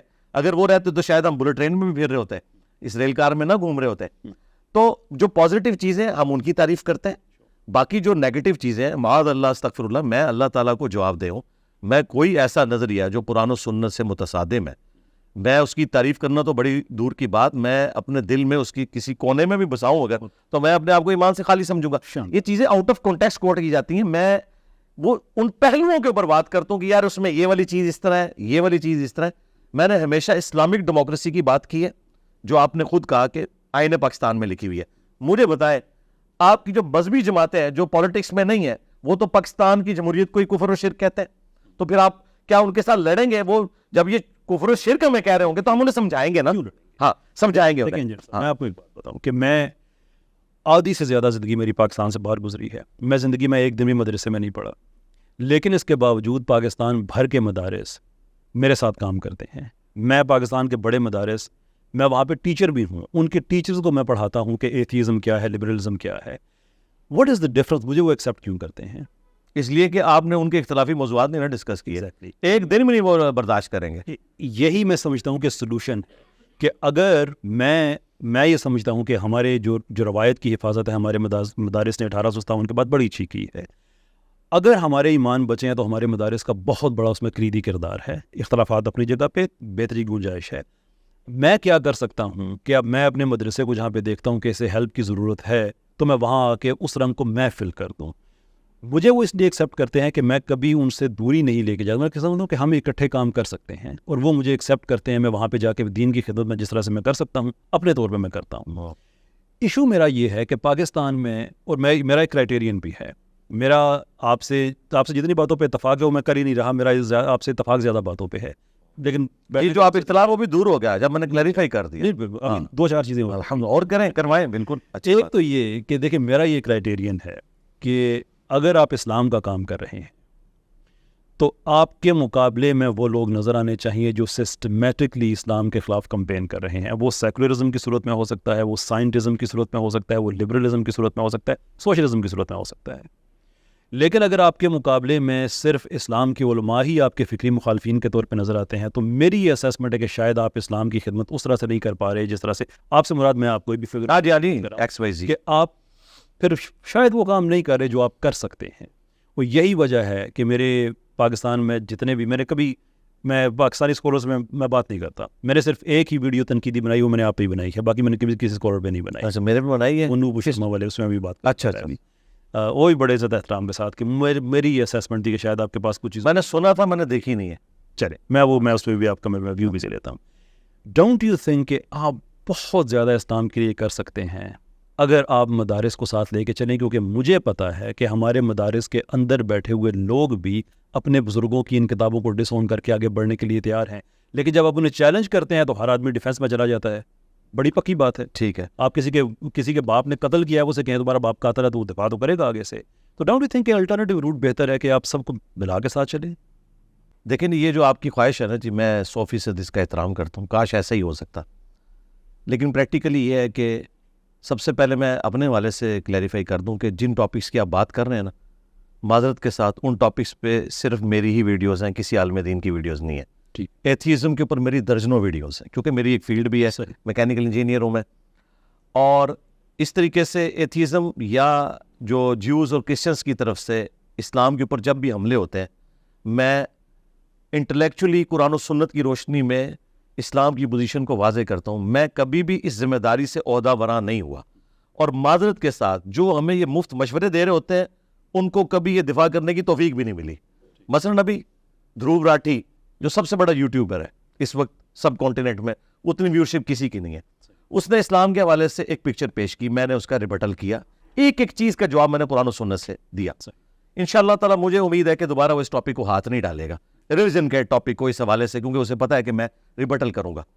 جو علماء ہمیں مشورہ دے رہے تھے ان میں سے تو کسی بندے نے بھی آ کے سامنے جواب نہیں دیا. لہٰذا یہ جو اس چیز کا سہارا لیتے ہیں کہ شاید میں اختلافی موضوعات کو ڈسکس کرتے ہوئے ان چیزوں کو اوور لک کر رہا ہوں, ناٹ ایٹ آل. میں ہر ٹاپک پہ بولتا ہوں. سنی شیعہ کنفلکٹ پہ اس درار کو میں نے فل کیا, وہابی ورسز حنفیت میں نے آگے فل کیا, ورنہ تو ایک دوسرے کے پیچھے نماز نہیں پڑھتے تھے. اب آ جائیں آپ وہ والی جو باتیں کر رہے تھے فرقہ واریت کے پوائنٹ آف ویو سے. مسئلہ یہ کہ آپ نے جتنی بیماریاں گنوائی ہیں ان میں سب سے بڑی بیماری ہے فرقہ واریت. فرقہ واریت کے اوپر لیکچرز کون سے مدرسے میں ہوتے ہیں جس میں یہ بتایا جاتا ہے کہ ان فرقوں کا بانی کون ہے اور کس نے مسلمانوں کی جمعیت کو توڑا. جو لوگ یہ کہتے ہیں کہ ہم امین ہیں 1857 کے بعد, یہ 1857 کے بعد امین یہ ہے کہ انہوں نے 1867 میں دیوبند مدرسہ بنایا, اور جو صدیوں سے حنفی تھے ان کو ایک شہر کا نام دے دیا. اس کے بعد آ کے 1903 میں منظور الاسلام بریلی میں مدرسہ بنا منظور الاسلام کے نام سے, اور کروڑوں لوگ بریلوی بن گئے. اور اسی دوران ملکہ وکٹوریا سے وہابیوں نے اپنے آپ کو اہل حدیث ڈکلیئر کروایا, جو آج تک ان کے لیے گالی بنی ہوئی ہے. یہ امین. تو ہم سے زیادہ کوئی نہیں جانتا, کیونکہ وہ بھی کیا دن تھے, ہم بھی ایک جن تھے. آج ہم دیو ہیں, جنوں کے بھی پیو ہیں, کیونکہ میں سارے فرقوں سے نکلوں. میرا پورا بلٹ اپ 31 سال بریلویت میں ہوا ہے, اور اللہ کے فضل سے انورٹڈ کاماز میں کبھی کسی اہل حدیث و دیوبند کی مسجد میں جانا تو دور, ہمیں یہ بتایا گیا تھا ان کے آپ دروازے کے آگے سے گزرے تو گستاخ رسول ہیں. ٹھیک ہے, 5 سال انجینئرنگ یونیورسٹی میں رہا ہوں, میں نے دیوبندی امام تھا, اس کے پیچھے ایک نماز بھی نہیں پڑھی, جمعہ پڑھنے بھی ہم دور جایا کرتے تھے. یہ ہے امین اس روایت کے, یہ ہمیں انہوں نے ہمارے بڑوں نے سکھایا تھا. آج اگر یہ ماڈریٹ ہو گیا نا, اس میں کسی عالم دین کی کوئی کنٹریبیوشن نہیں ہے. کنٹریبیوشن ہے ان علماء کی جو ان سے متنفر تھے. مولانا مودودی کسی مدرسے کی آؤٹ پٹ نہیں ہے, ڈاکٹر اسرار, احمد دیداد, ڈاکٹر ذاکر نائک. یار یہ جو روایتوں کے امین ہے, یہ ایک بندہ نہیں پروڈیوس کر سکے جو فرقہ واریت کے خلاف بولے. الٹا یہ کسٹوڈین ہے, اور اگر کوئی ایک آدھ بیان دے دے تو کہتے ہیں میرے بیان کو سیاق و سباق سے ہٹا کر پیش کیا گیا, میرا کہنے کا مطلب یہ نہیں تھا, نہیں میں تو اس طرح ہی ہوں, میں ادھر کھڑا ہوں. یہ ان کی حالت ہے. رہ گئی یہ والی جو ممی ڈیڈی باتیں کہ جس سے ان کے مفادات پہ ضرب نہیں پڑتی, اور پنجابی میں کہا جاتا ہے کہ دم پہ پاؤں نہیں آتا, تو وہ باتیں تو یہ سن لیں گے, اس طرح کی باتیں تو ہم بھی کریں گے, لیکن اصل مرض جو ہے وہ فرقہ واریت. میری جب تک ہم اس کو ایڈریس نہیں کرتے باقی چیزوں پہ ایڈریس کرنے سے اس کی آؤٹ پٹ یا تو ہمیں بتایا نا کہ جی فلاں جگہ یہ سب لوگ بیٹھ گئے, پیام پاکستان لکھا 1800 علماء نے سائن کیے, نیو ٹی وی پہ میرا پروگرام چلا, ساروں کے نمائندہ علماء بیٹھے ہوئے تھے, میں نے کہا یار یہ اتنا موٹا آپ نے پیام پاکستان جو جمع کیا ہے, کیا اس میں لکھا ہے کہ تمام فرقے مسلمان ہیں؟ کہتے ہیں نہیں جی. کیا یہ لکھا ہے کہ ایک دوسرے کے پیچھے نماز درست ہے؟ کہتے ہیں نہیں جی.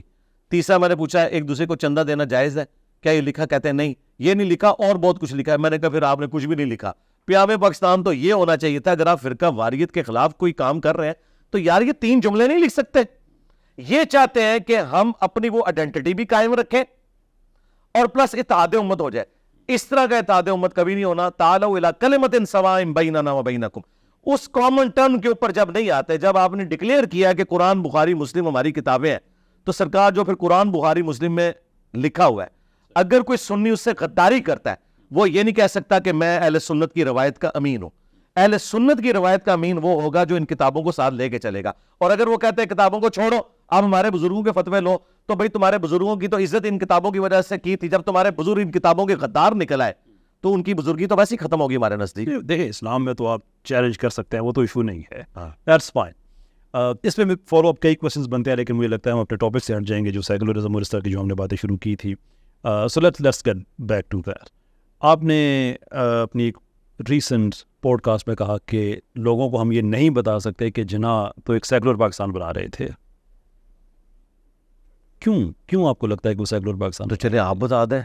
میں آپ کو بتا سکتا ہوں وہ سیکولر پاکستان نہیں بنا رہے. اچھا کون سا پاکستان بنانا چاہ رہے؟ اسلامی, ایک پروگریسو اسلامک ڈیموکریٹک بنا. بس وہی اسی کے لیے ہم نے وہ ٹرم ڈیوائز کی تھی نا. لیکن پروگریسو انجینئر صاحب یہ تو نہیں ہو سکتا نا کہ آپ جو ویل اسٹیبلش ٹرمز ہیں وہ یوز کر کے کہیں کہ نہیں میرا مطلب میں نے بتایا یہ ٹرمز جو ہے صوفیاء کے ہاں بھی یوز ہوتی ہیں وحدت الوجود کے نام سے. ہمارے استاد بھی اسلامک ڈیموکریسی کے نام سے کرتے تھے. اب ڈیموکریسی خود کفر ہے تو اسلامک ڈیموکریسی کون سی ہو گئی؟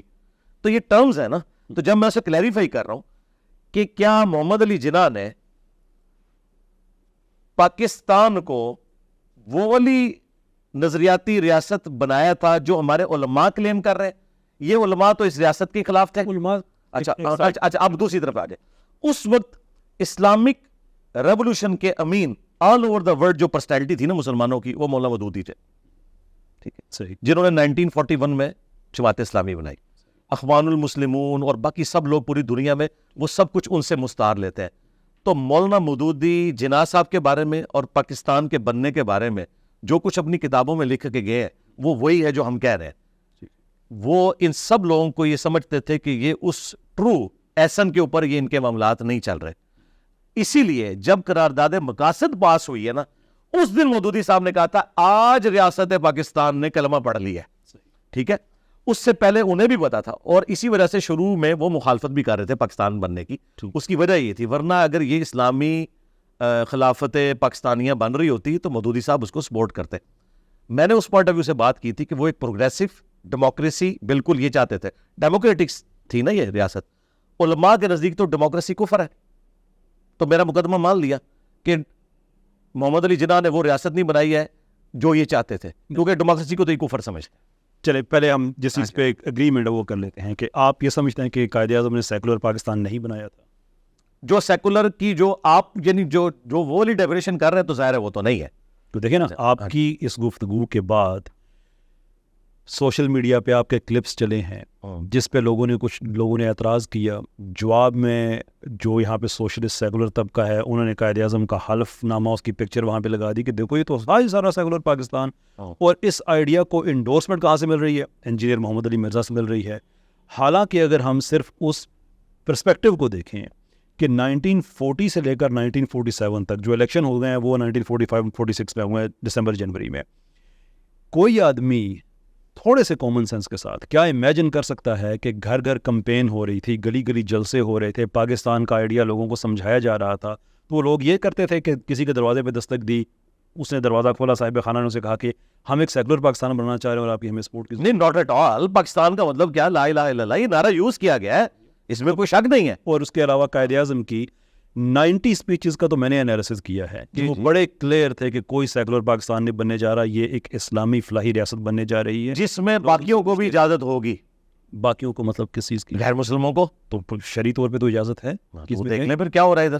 اگر جرم ہوا تو اس کا مطلب یہ تو دیکھیے وہ تو ایک جرم ہے نا. اور ہم اسے جرم کیوں کہتے ہیں؟ اس لیے کہ ہمیں جناح کے پاکستان کا کلیئر آئیڈیا ہے. جب اس پریکٹس کو ہم اس کے اگینسٹ بس یہ چیز ہو جائے تو پھر مسئلہ ختم, میرا اور آپ کا جھگڑا ختم. میں ہاں جی, بالکل تو جرم ہے. ٹھیک ہے, لیکن میں پھر وہیں آؤں گا کہ جو اسلامک ریاست کے یا خلافت کے کسٹوڈین ہیں نا, ان کے نزدیک جو پاکستان انہوں نے محمد علی جناح نے بنایا تھا پروگریسو ڈیموکریٹک ویلیوز کے اوپر, وہ تو اسے کفر سمجھتا ہے.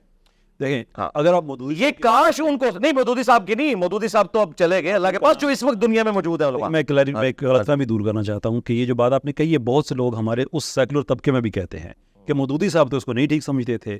سوال یہ ہے کہ کروڑوں لوگوں کی محنت جو کہ ایک اسلامی ریاست بنانے جا رہے تھے ورسز مودودی صاحب کا یہ اختلاف ریاست کے قیام پہ نہیں, میتھڈولوجی پہ کہ جس کو آپ اسلامی کہتے ہیں وہ اس سے بہتر ایسے ہو سکتی ہے. جی جی جی, یعنی کہ وہ بھی اس کو یہ نہیں کہتے تھے کہ غیر اسلامی ہے, وہ یہ کہتے تھے کہ اصل میں اسلام یہ ہے. جی جی. اور اس کے بعد جب پاکستان بن گیا تو یہ مودودی صاحب کے الفاظ تھے کہ اچھا آپ نے اسلام کے نام پہ ریاست بنا لی ہے نا, تو اب اس کو اسلام کے نام پہ چلائیں. یعنی کہ وہ کبھی بھی یہ نہیں کہتے تھے اسلام کے نام پہ نہیں بنا, وہ یہ کہتے تھے کہ آپ کے پاس وہ لیجٹمیسی نہیں ہے, آپ کی وہ تحقیق نہیں ہے اسلامی کہ آپ وہ بنا سکیں وغیرہ, کہ آپ باہر سے پڑھ کے ہیں. ٹھیک ہے, وہ اپنی جگہ پہ ایک اور بات تھی, but that is not to say کہ جو آئیڈیا تھا کہ ہم نے اسلامی ریاست بنانا ہے اس پہ کوئی کمپرومائز تھا. تو اگین میں یہ چاہتا ہوں کہ آپ کی طرف سے بالکل کلیریفائی, یہ بالکل میری طرف سے کلیئر ہے, اور اس جملے کے ساتھ کلیئر ہے کہ جو ہمارا مذہبی طبقہ جس کو اسلامی نظام کہتا ہے اس کے تحت تو بالکل پاکستان نہیں بنا ہوا. جسے یہ اسلامی نظام کہتے ہیں یہ ڈیموکریسی کو کفر کہتے ہیں, یہ کہتے ہیں خلیفہ اوپر آ کے بیٹھے گا, اور وہ جو جس طریقے سے ان کے نزدیک تو ابھی بھی کفر ہے. ہاں میرے نزدیک تو مسلمان. تو خلافت میں کیا ایشو ہے؟ خلافت کس فرقے کی؟ doesn't have to be کسی نہ سرکار, اگر وابیوں کی آئے گی تو سب سے پہلے دربار ٹوٹیں گے نا. یہ ایک مفروضے کی حد تک, یہ مفروضہ نہیں, پریکٹیکل ہے. پریکٹیکل میں آپ کو بتا دوں سعودیہ میں 1926 میں جب وابیوں کی حکومت آئی ہے تو انہوں نے سارے مزارات سلطنت عثمانیہ کے گرا دیے. تو یہاں پہ بھی جب وابیوں کی حکومت آئے گی تو داتا دربار بھی, پاک پتن بھی, سارا کچھ گرے گا. نہیں, میں آپ سے یہی کہہ رہا ہوں کہ ہمارے 22 نکات میں ان ساری چیزوں کو سیکیورٹی ہے. کیا ایک مفروضہ ہے کہ میں ایسے اسلامی نظام کے لیے اللہ تعالیٰ مجھے کبھی نہ چنے جس میں ان چیزوں کو سیکیورٹی ہے کہ جو غیر اسلامی چیزیں. تو پھر آپ یہ کہیں نا کہ ہونا وہ چاہیے جو قرآن و سنت میں, قرآن و سنت کے ایگزیکٹلی وہی لکھا ہوا ہے, اور اس کے علاوہ جتنا میں سب ختم کر دیں, ختم ہونا چاہیے. پرابلم یہ ہے کہ آپ تو سارے کے سارے مسالک کو غلط کہتے ہیں. تو پھر اگر کوئی خلافت کا نظام ایسا آ جائے کہ جس میں خلیفہ ہوں انجینئر محمد علی مرزا صاحب, اور وہ بائی فورس کوش کر کے رکھتے سارے مسالک, نہیں میں ایسا نہیں کروں گا, میں رائے عامہ ہموار کروں گا, اور میجارٹی کو میں اسلامک ڈیموکریسی میں بلیو کرتا ہوں. جب تک میجورٹی اس چیز کو ایکسیپٹ نہیں کرتی, جس طرح قریش مکہ نے خود جب اپنے ہاتھوں سے بت توڑے ہیں تب نبی علیہ السلام نے توڑایا, ورنہ آپ علیہ السلام نے پوری زندگی اس کعبے کی طرف رخ کر کے نماز پڑھی ہے سوائے آخری 3 سال کے جس میں بت رکھے ہوئے تھے. صحیح بات, گریلا وار نہیں. میں ایگری کرتا ہوں. ہاں جی, تو میں رائے عامہ وار کروں گا, میرا بھی ہے, لیکن جب تک رائے عامہ وار نہیں ہوتی ہے میں کبھی یہ رسک نہیں لوں گا کہ بریلوی دیوبندی اہل حدیث کی حکومت آ. میں آپ کو اپنا ویوز بتا دیتا ہوں. میں یہ سمجھتا ہوں کہ جمہوریت لبرل ڈیموکریسی نہیں, لبرل ڈیموکریسی کے میں ہمیشہ خلاف ہوں. ٹھیک ہے, لبرل ڈیموکریسی میں صرف لبرل ویلیوز کی پریزرویشن ہوتی ہے, اس کے علاوہ آپ مار دیں, جنگ کر دیں, کچھ بھی کر دیں, سب جائز ہے. یہی وجہ ہے کہ لبرل وارفیئر دنیا میں سب سے زیادہ ہے. میں یہ سمجھتا ہوں کہ لوگوں کے پاس یہ رائے یہ ہونی چاہیے, یہ حق ان کے پاس ہونا چاہیے. اور آپ ہی کا جملہ بڑا زبردست ہے کہ آپ اس پہ جمہوریت کر سکتے ہیں کہ افطار میں آپ نے کیا کھانا ہے, یہ نہیں ہو سکتا کہ حلال ہوگا یا حرام ہوگا, وہ تو طے ہو گئے ہیں. اب ہم جمہوریت کو استعمال کرتے ہوئے اگر کل پاکستان کے لوگ اس نتیجے پہ آتے ہیں کہ بھائی ہم نے یہ سارا سسٹم دیکھ لیا ہے, اس میں ہماری کوئی سیکیورٹی نہیں ہے, ہم نے جمہوری طریقے سے خلافت لے کے آنی ہے, ایک پارٹی لانچ کرنی ہے جس کا مینیفیسٹو لوگوں کے پاس جائے گا, رائے عامہ ہموار ہوگی, وہ کرنٹ سسٹم کے تحت الیکشن لڑے گی, الیکشن جیتنے کے بعد پاکستان کا کانسٹیٹیوشن چینج کر کے خلافت کو لے کے آئے گی. آپ کا اس پہ کوئی اعتراض؟ خلافت کس فرقے کی؟ جب رائے عامہ آ گئی ہے تو فرقہ تو ختم ہو گیا نا. نہیں کیسے, کہ ان کو تو ووٹ دینے والے اہل حدیث بھی ہوں گے, اہل تشیع بھی ہوں گے. نہیں ایسے ہوگے نہیں, جو اسلام کا نام لیں گے تو پھر جماعتیں ہوں گی. اگر یہی اتنی سادہ بات ہے تو مولانا فضل الرحمان صاحب کی علیحدہ سے جماعت ہے, انہوں نے ٹی ایل پی کیوں نہیں جوائن کر لی ہوئی ہے؟ ٹی ایل پی بریلویوں کی جماعت ہے, اہل حدیث کی جمعیت اہل حدیث ہے. پریکٹیکل ہے یہ. اگر خوابوں کی دنیا میں ہم رہنا چاہتے ہیں ضرور رہیں, یہ ویژول تھنکنگ ہے, اس میں ہم جس طرح امیین بھی رہتے تھے ہم ضرور رہیں. پریکٹیکل یہ مجھے بتائیں کہ یہ وہ جماعت ہے جس میں تمام مکاتب فکر کے لوگ اپنے اپنے عقائد کے ساتھ موجود ہیں, تو معذرت کے ساتھ وہ وہی جماعتیں نکلیں گی جن کو آپ سیکولر جماعتیں کہتے ہیں. پرابلم یہاں پہ یہ ہے انجینئر صاحب کہ this makes you very dangerous man. کیونکہ آپ کسی بھی آدمی سے کریں کہ اگر اس طرح سے ہو جائے کہ سارے لوگ اکٹھے ہوئے کہتے ہیں بھائی ہم فرقوں سے تنگ ہیں, ہم نکل رہے ہیں اس نظام سے, ہمیں ایک خلیفہ چاہیے جو ہمارے مسالے کو پریکٹس کرنے کی آزادی دے دے, اس کا سمپل جواب یہ ہونا چاہیے کہ ہاں بالکل اس کو تو ایکسیپٹ کیا اور نہیں تو مانتے ہیں نا, لیکن ہم یہ کہتے ہیں تھیوریٹیکل ہے. لیکن آپ یہ کہتے ہیں ایسا ہو نہیں سکتا. اب پرابلم یہ ہے کہ لوگ اگر اس کے قریب بھی جانا چاہیں تو آپ کی بات سن کے کہ نہیں یار انجینئر صاحب نے کہا نہیں ہو سکتا, ملینز میں آپ کی نہیں میں یہ آپ پورا جملہ لے لیں. اچھا ہو گیا آپ نے کاؤنٹر کوشچن یہی کر دیا, بعد میں نہیں کوئی وی لاگ بنا دیا. میں یہ کہہ رہا ہوں کہ یہ اتنا مشکل کام ہے کہ اس وقت پریزنٹ ورلڈ کے اندر یہ پاسبل نہیں ہے, کیونکہ پھر کیا ہے, اس کے لیے کوشش کی جانی ہوگی, اور وہ کوشش یہ ہوگی کہ آپ نے فرقہ واریت کے خلاف کام کرنا ہے. میں آپ کو خوشخبری دے سکتا ہوں. اچھا, میں نے پاکستان میں بھی ایک ارلی سٹیجز پہ موومنٹ لانچ کی ہے دی ریوائولسٹ کے نام پہ. ہمارا ایک کام یہ ہے کہ ہم یہ جتنا بھی ہے نا یہ 1000 سال پہلے خوارزمی نے یہ کیا وہ ختم کریں, اس بات کو دوبارہ سے سائنٹسٹ پیدا کرنا شروع کریں. نمبر 2 اپنے کلچر کو ہم ریوائیو کریں کہ جو ہمارا یہ سیکولر ہوتا جا رہا ہے ٹی وی میڈیا کے ذریعے. اور تیسرا یہ ہے کہ ہم یونیورسٹیز میں جا کے ایکچوئل تھاٹ لیڈنگ ہم کام سٹارٹ کریں. اس موومنٹ میں پاکستان کے سارے مسالک کے بچے ہیں اور وہ سارے کے سارے اس چیز پہ اکٹھے ہیں کہ ہمیں اوپر سے ایک یونٹی چاہیے, اندر سے ہم کرتے کوئی تکفیر کسی پہ کوئی کچھ نہیں کرے گا. یہ جو ہمیں یہ وہ اسٹوڈنٹس ہیں, یہ وہ بچے ہیں جنہوں نے آگے چل کے پاکستان کا نظام سنبھالنا ہے. ابھی جو ہماری آڈینس بنی ہوئی ہے پاکستان میں, یہ سارے وہ لوگ ہیں کہ جو بھی ایج کے سیکنڈ اننگ کے بھی بالکل اینڈ پہ جا چکے ہیں. جن بچوں نے آگے چل کے سسٹم کو آلریڈی ذہنی طور پہ ریجیکٹ کرنے کو تیار ہیں اور وہ سمجھتے ہیں کہ پاکستان میں شریعت آنی چاہیے, which is a great change despite all the liberalism اور سیکولرزم جو ہم پہ مسلط کیا گیا.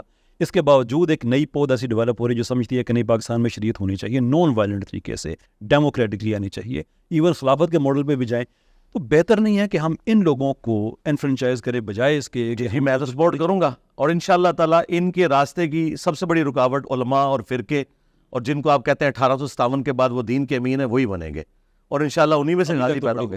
ہاں وہ اس لیے کہ ابھی ان کو آپ کی اسٹرینتھ کا آئیڈیا نہیں نا ہوا, تو جب ان کو آئیڈیا ہوگا تو انشاءاللہ تعالیٰ آپ دیکھیں گے ان کے فتوے آئیں گے, اور یہ سارے ممی ڈیڈی لوگ اگین انشاءاللہ تعالیٰ آپ دیکھیں گے یہ وہ ڈینجرس. ہاں میں اس لیے بتا رہا ہوں, میں آپ کو میں خوابوں کی دنیا میں نہیں رکھنا چاہتا. اس کی وجہ پتہ کیا ہے, 1400 سال سے مختلف اوقات میں کوششیں ہوئی ہیں نا, ابھی تک مہدی کا انتظار ہو رہا ہے نا.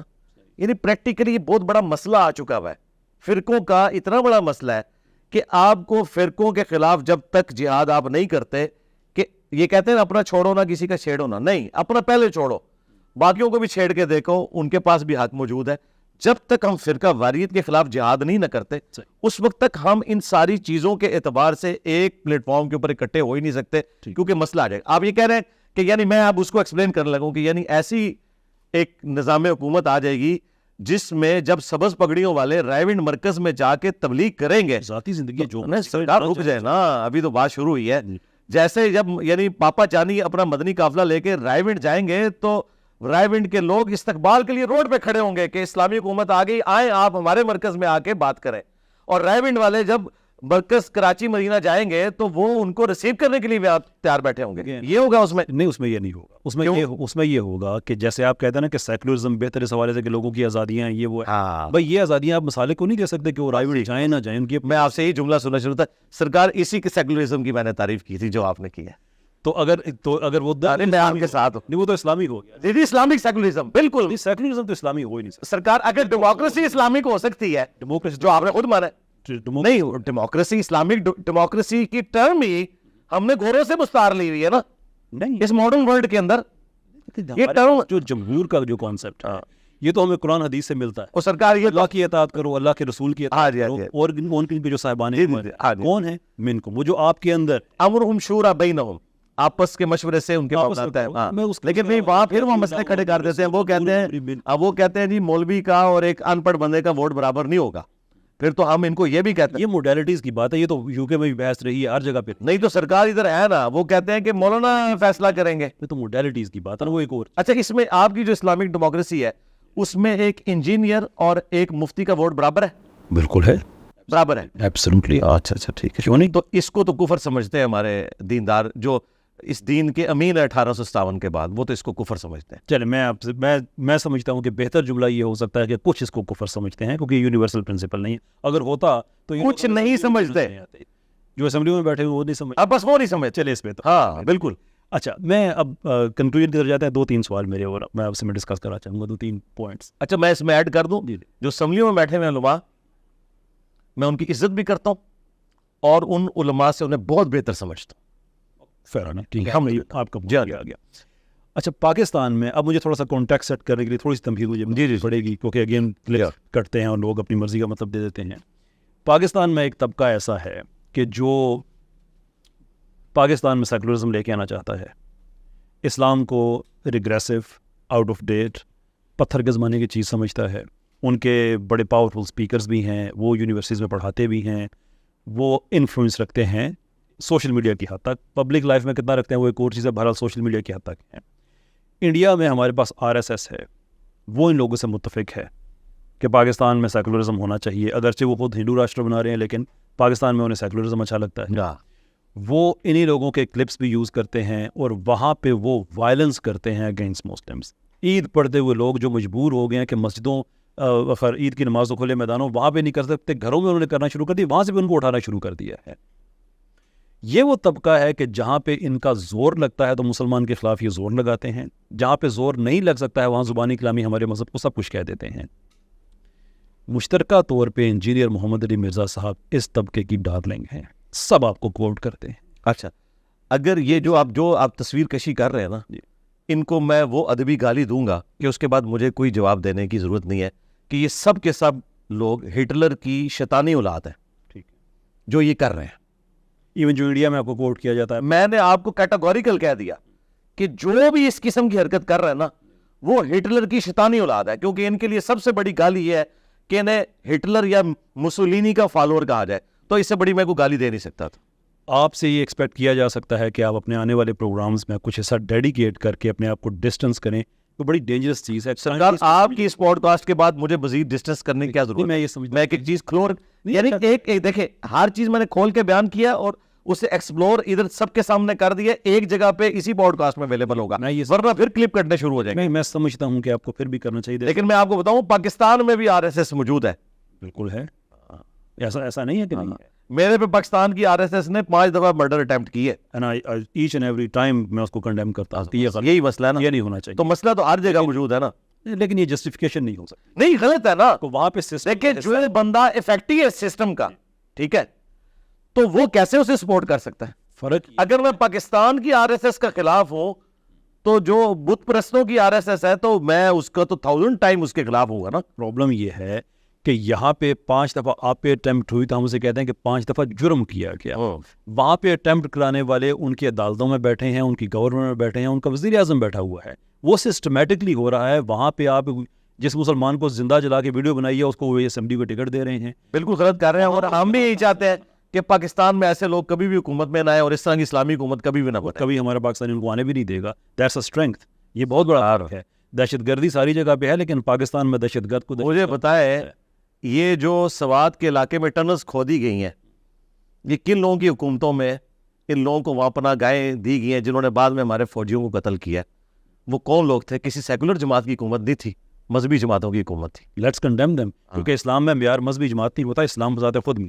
تو مسئلہ یہ ہے کہ جب مذہبی جماعتیں سارے فرقوں کی ایک جگہ جمع ہو کے اپنا ایک نشان رکھیں اور اسے قرآن سے تشبیہ دے کے ایک صوبے کی حکومت حاصل کریں, اور اس دور کے اندر نان اسٹیٹ ایکٹر وہاں ٹنلز کھودیں اور بعد میں وہ ہماری عوام کو قتل کریں, تو پھر ہم یہ کہنے میں تو حق بجانب ہے نا. یہ تو اب چیزیں کلیئر ہو چکی ہوئی ہیں. نہیں, میرا خیال ہے کہ حق بجانب اس طرح سے اس لحاظ سے نہیں ہے کہ یہ وہ سارے کا سارا سیکولر نیریٹو ہے جس کو بڑے پیمانے پہ ڈی بنک کر دیا گیا ہے. لیکن جب آپ اشارتاً یہ بات کہہ کے آگے گزر جائیں گے تو ہزاروں ذہنوں میں تشکیک آ جائے گی کہ یہ اگر مسلمان سارے اکٹھے ہو جائیں گے تو پھر تو یہ ہماری اپنا پاکستان پہ حملے ہوں گے اور دہشت گردی ہوگی, یہ ہوگی. آپ کی باتوں سے امپلائی یہ ہوتا ہے. نہیں, میں یہ کہہ رہا ہوں کہ ایسی امبریلا کے انڈر ہونا چاہیے, یعنی FATF حافظہ اللہ تعالیٰ کے انڈر ہونا چاہیے.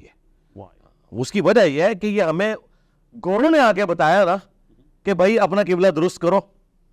ہمیں تو پہلے ضرب عزم اور رد الفساد کا تو خیال نہیں نہ آیا, لیکن جب ہم لوگ قتل ہو رہے تھے, ہمارے فوجی قتل ہو رے تھے, ہماری عوام الناس ان نان اسٹیٹ ایکٹرز کے ہاتھوں قتل ہو رہی تھی, اس وقت تو ہم کہہ رہے تھے کہ یہ ہمارا اثاثہ ہے, یہ لوگ نان اسٹیٹ ایکٹر. پاکستان کی FATF میں جب ہم گئے تھے تو پاکستان میں ان جن لوگوں کی حکومت تھی, کچھ اپنے آپ کو کھلے عام کہہ رہے تھے کہ ہم تو سیکولر پاکستان چاہتے ہیں, اور کچھ پاکستان میں بیان اور دیتے تھے اور امریکہ میں جا کے کہتے تھے کہ وی آر مور لبرل, باقی جو ہے وہ لبرل ریلیجس لوگ ہیں, ہم لبرل ہیں. تو اگر FATF میں ہم گئے ہیں تو وہ ہماری کسی ریلیجس پارٹی کی وجہ سے تو نہیں گئے ہیں, یہ بینک اکاؤنٹ کھولنا یہ پاکستان میں مسئلہ بن گیا ہے اس وجہ سے کہ ہمارا یہ سیکولر ٹینڈنسیز رکھنے والی جو گورنمنٹس ہیں سکسیس وجوہات رہی ہیں ساری ہیں. میرے لیے سب برابر اس لیے ہے کہ میں نے ٹرانسجینڈر ایکٹ کا جو کیس ہے وہ ان تینوں جماعتوں کے خلاف 20-22 لوگوں کے ساتھ مل کے ان کے خلاف لڑا ہوا. میرے لیے کوئی فرق نہیں ہے, میرے لیے تینوں کی تینوں میجر پارٹیز ایک جیسی ہی ہیں. But the point I am making is کہ آج پاکستان میں عام آدمی کا بینک کھولنا اس لیے مشکل ہو گیا ہے کہ FATF نے اتنی پابندیاں لگا دی ہیں کہ جب نہیں لگی تو ان لوگوں نے اپنی TTs اور یہ ملین ادھر اور فلاں چوکیدار. میں ایگری کرتا ہوں اس کے ساتھ, یہ لوگ مجھے اس میں بھی مذہبی پارٹی کا خیر.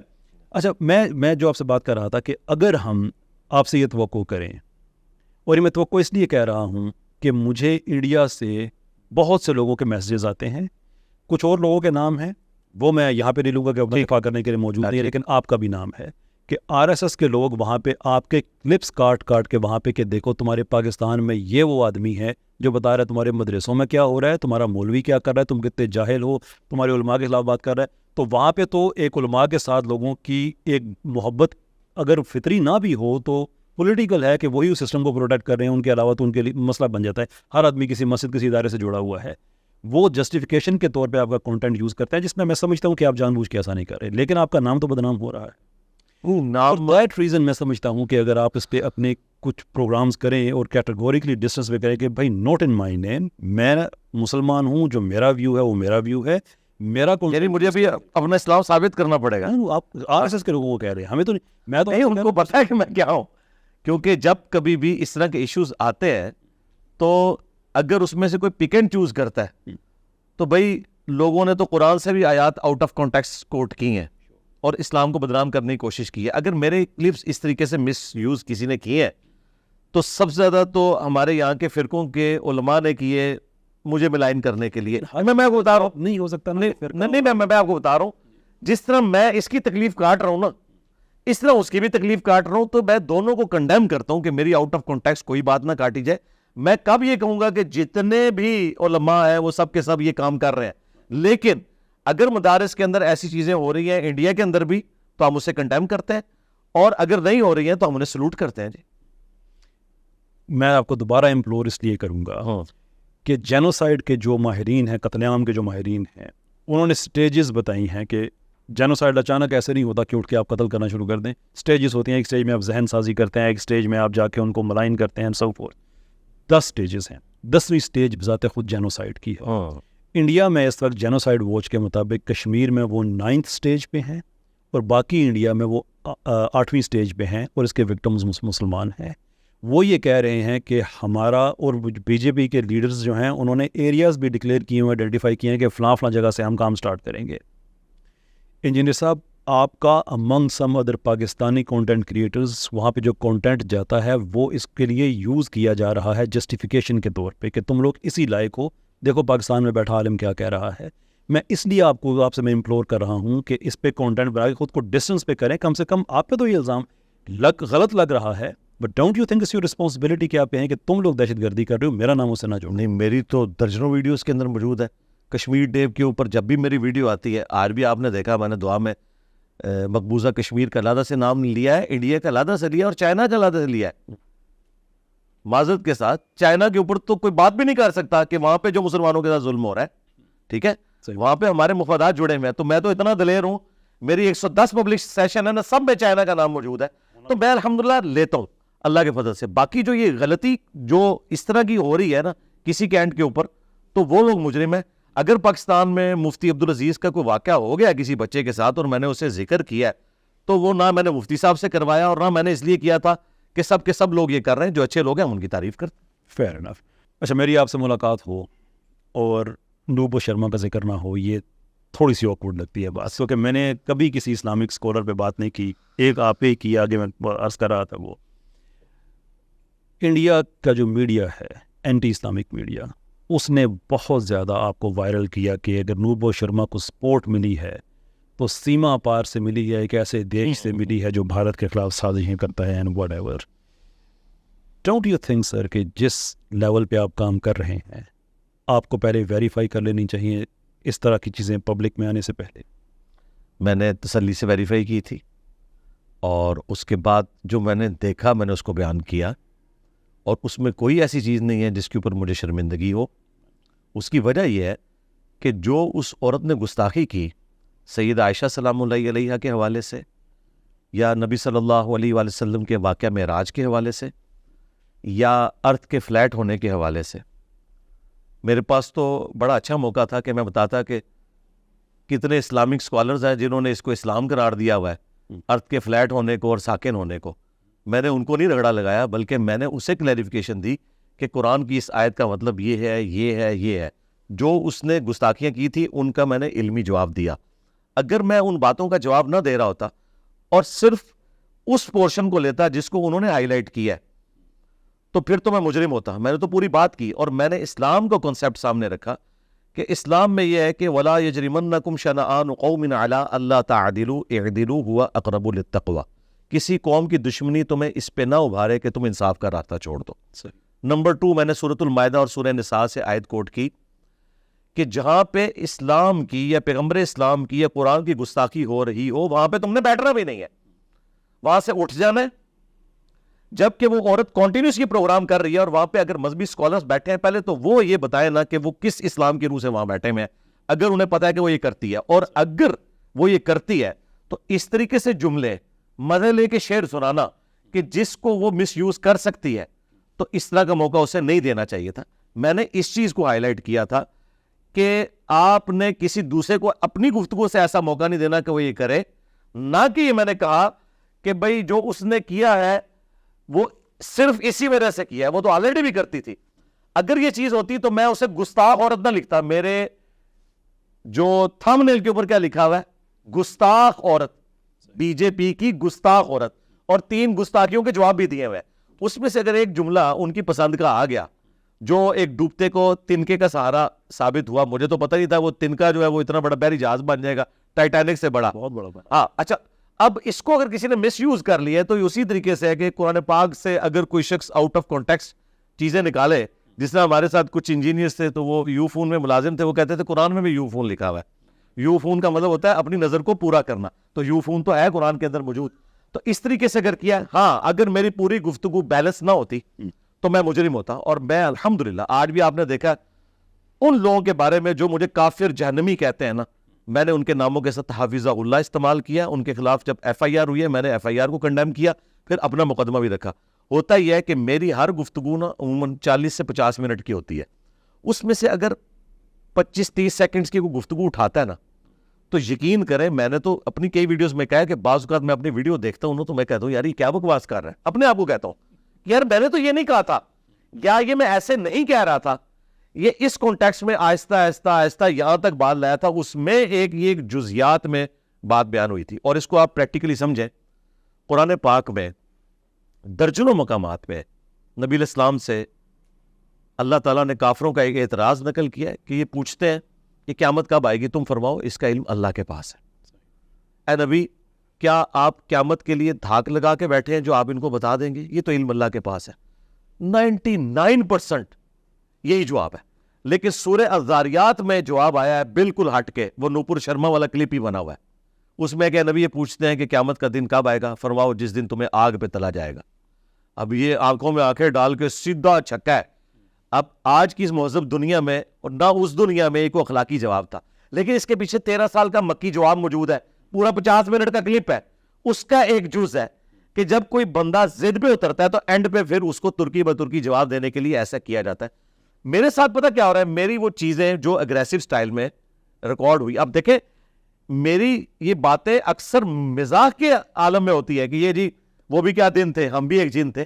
اب اس کو کوئی اس طرح پریزنٹ کرے کہ یہ کہہ رہا ہے کہ میں مولویوں پہ آ گیا، یہ میں یہ نہیں کہنا چاہ رہا تھا۔ میں بتانا چاہتا تھا میں آپ کے سسٹم سے نکلوں، یہ ساری چلاکیاں میں نے آپ سے سیکھی ہیں اور آج میں آپ کے اوپر مسلط ہو گیا ہوں انہی چلاکیوں کی وجہ سے۔ اس میں جو جملہ قابل اعتراض تھا، جی وہ بتائیے۔ وہ یہ تھا کہ جو آپ امپلائی کر رہے ہیں کہ اصل مجرم تو اس میں وہ مسلمان بیٹھا ہوا تھا، یہ تو ایک فلو میں بات پھر غصے میں آ کے نکل گئی، ویئرز ریالٹی یہ تھی کہ اسی دن اس عورت کا یہ تیسرا پروگرام تھا جس میں تیسری بار اس نے گستاخی کی تھی، پہلی بار بھی، دوسری بار بھی، تیسری بار بھی۔ جو ڈیفنس وہ کلیم کر رہے ہیں وہ یہ ہے کہ اس مسلمان نے یہ کہا کہ وہ شیولنگ نہیں وہ فوارہ ہے، اور یہ مسلمان کو نہیں کہنا چاہیے تھا، یہ انجینئر صاحب کہہ رہے ہیں، جس کے جواب میں اس نے پرووک ہو کے یہ کہا، جبکہ پرووک بندہ تیسری بار نہیں ہوا کرتا، وہ پلان کر کے یہ چیزیں کیے جا رہی تھی۔ اور پھر ایشو اس میں کیا ہے کہ آخر کار